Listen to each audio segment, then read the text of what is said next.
राधे राधे दोस्तों, हर हर महादेव। आप सभी को योगिनी एकादशी की बहुत बहुत शुभकामनाएं।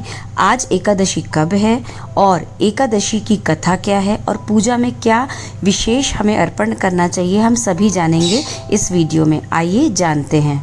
आषाढ़ के कृष्ण पक्ष की जो एकादशी आती है वो होती है हमारी योगिनी एकादशी। इस व्रत को करने के से मिलता है 88,000 ब्राह्मणों को भोज कराने जितना पुण्य, उसका फल इतना फलदायी होता है। इस बार योगिनी एकादशी का आरंभ 1 जुलाई दिन सोमवार को सुबह 10:26 पर होगा और 2 जुलाई दिन मंगलवार को सुबह 8:44 तक रहेगा। द्वादशी युक्त एकादशी व्रत रखना व्रत के पुण्य को और बढ़ा देता है, इसीलिए हमें इस व्रत को 2 जुलाई के दिन रखना है। दशमी हमारे एकादशी के व्रत का पारण 3 जुलाई दिन बुधवार को सुबह 5:28 से होगा। इस व्रत में सुबह भगवान विष्णु का गंगा जल से अभिषेक करना चाहिए और तुलसी दल अवश्य अर्पित करना चाहिए। हो सके तो भगवान विष्णु और माता लक्ष्मी की एक साथ पूजा करें, जिसका अत्यधिक पुण्य मिलता है। अब समय न गवाते हुए जल्दी से शुरू करते हैं कथा। एक बार युधिष्ठिर ने भगवान श्री कृष्ण से कहा, निर्जला एकादशी व्रत की कथा तो हम सुन चुके, अब हम आगे आने वाली आषाढ़ मास के कृष्ण पक्ष में आने वाली जो एकादशी है उसके बारे में कृपया करके हमें बताइए। तब कृष्ण जी बोले, आषाढ़ मास में कृष्ण पक्ष में जो आने वाली एकादशी है उसका ये नाम योगिनी है और योगिनी एकादशी तीनों लोकों में बहुत प्रसिद्ध है और इसका व्रत करने से सभी प्रकार के रोगों से मुक्ति मिलती है।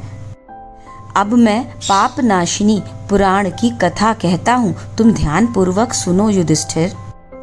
अलकापुरी नाम की एक यक्षों की नगरी का स्वामी कुबेर था। वह नगरी बहुत ही सुंदर थी और सभी तरीके की सुख सुविधाओं से संपन्न थी। वहाँ का राजा कुबेर भगवान शिव का बहुत बड़ा भक्त हुआ करता था और उनकी पूजा में मग्न रहता था। हेम नाम का एक यक्ष था जो सदैव उनको पूजा के लिए पुष्प लाकर देता था। उसकी पत्नी का नाम विलाक्षी था। एक बार हेम माली पूजा के लिए पुष्प लेकर आया और अपनी पत्नी विलाक्षी के साथ प्रेम पूर्ण वार्तालाप करने में मग्न हो गया और उसे समय का ध्यान ही न रहा।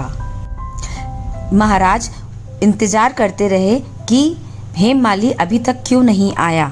महाराज कुबेर ने कई घंटे तक हेममाली की प्रतीक्षा की, परंतु जब वह नहीं आया तो उन्होंने अपने सिपाहियों को पता करने के लिए भेजा कि हेममाली अभी तक क्यों नहीं आया, पता करके आओ। जब सिपाहियों ने आदेश सुना और पता करके बताया कि हेममाली अपनी पत्नी के साथ आनंद विहार में मगन है, उसको समय का बिल्कुल भी आभास नहीं है कि राजा कुबेर उसकी प्रतीक्षा कर रहे होंगे। यह राजा कुबेर को यह बात सुन के बहुत क्रोध आया और उन्होंने तुरंत माली को अपने समक्ष प्रस्तुत होने का आदेश किया। जब माली को यह बात पता चली तो वह बहुत पछताया और राजा कुबेर के समक्ष भयपूर्वक कांपते हुए पहुंचा। राजा कुबेर ने उससे कहा कि तुमने भगवान शंकर का अपमान किया है, जिसकी तुम इतनी पूजा करते हो, जिसकी तुम्हें माफी नहीं मिल सकती है। अब तुम्हें यक्ष योनि से मनुष्य योनि में जाना होगा और मृत्युलोक में जा करके तुम्हें अपनी पत्नी के रहित रहना पड़ेगा और तुम्हारे शरीर में कुष्ठ रोग हो जाएगा, जिससे कि कोई भी तुम्हारे समीप आना नहीं चाहेगा, तुमसे बात भी करना पसंद नहीं करेगा। राजा कुबेर के मुख से इस प्रकार के वचन निकलते ही वह अपने स्थान से नीचे मृत्युलोक को चला गया और कुष्ठ रोग होकर अत्यंत कष्टपूर्ण जीवन यापन करने लगा। परंतु वह जो भगवान शंकर की इतनी उपासना करता था, उनकी पूजा की इतनी तैयारी में उनके लिए फूल इकट्ठा करता था, उस कारण उस शंकर जी की उपासना के कारण वह कुछ भी अपना पूर्व का भूला नहीं था। उसे सब कुछ याद था और बहुत ही पश्चाताप में रहने लगा। वह इसी प्रकार अपने पूर्व कर्मों को भोगता हुआ, पश्चाताप करता हुआ जी रहा था और इधर से उधर विचरण कर रहा था। तब वह विंध्याचल पर्वत पहुंचा, जहां वह ऋषि मार्कंडे के आश्रम पहुंचा। वहां पर उसने उन्हें देखकर विनम्रता पूर्वक दूर से नमस्कार किया और वहीं जाकर के बैठ गया। जब मार्कंडे ऋषि ने उसे अत्यधिक कष्टपूर्ण स्थिति में देखा तो उसे अपने समीप बुलाया और पूछा कि किस कारण से तुमने ये कष्ट पाया है, तुम्हारी इतनी बुरी दशा किस अपराध के कारण हुई है। उनके इन शब्दों को सुनकर माली ने दुख पूर्वक अपनी पूरी व्यथा सुनाई और उनसे प्रार्थना करता हुआ कहने लगा कि हे मुनिवर, मैं आपसे हाथ जोड़कर प्रार्थना करता हूँ कि मुझ पर कृपा करें और कुछ ऐसी युक्ति बताएं जिससे मैं पहले के समान ही हो जाऊं।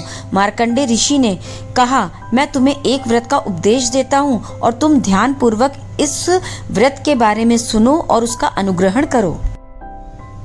तुम आषाढ़ मास की कृष्ण पक्ष की योगिनी नाम की एकादशी का उपास रखो, जिससे तुम्हारा सभी कष्ट दूर हो जाएगा और यह कुष्ठ रोग से तुम निवृत्त हो जाओगे और पहले के समान ही हो जाओगे। मुनिवर से इस व्रत के बारे में सुनकर माली ने पूर्ण निष्ठा के साथ पूरे प्रसन्न चित्त से पूरे नियम के अनुसार इस व्रत को किया और योगिनी एकादशी व्रत के प्रभाव से वह पहले के समान सुंदर काया वाला, स्वस्थ मनुष्य और शुद्ध चित्त वाला मनुष्य बन गया। इस प्रकार महत्व प्रदान करने वाला यह व्रत, हे राजन, 88,000 ब्राह्मणों को भोजन कराने में जो पुण्य प्राप्त होता है, वही पुण्य यह योगिनी एकादशी का व्रत करने से प्राप्त होता है। तो हे युधिष्ठिर, हर मनुष्य को यह एकादशी का व्रत अवश्य करना चाहिए। भगवान ने जैसे हेमाली का अच्छा किया, सबका अच्छा करें। बोलिए विष्णु भगवान की जय, माता लक्ष्मी की जय, एकादशी मैया की जय, सभी देवी देवताओं की जय। अगर मेरा वीडियो और जानकारी अच्छी लगी तो प्लीज़ लाइक करें, शेयर करें, सेव करें और सब्सक्राइब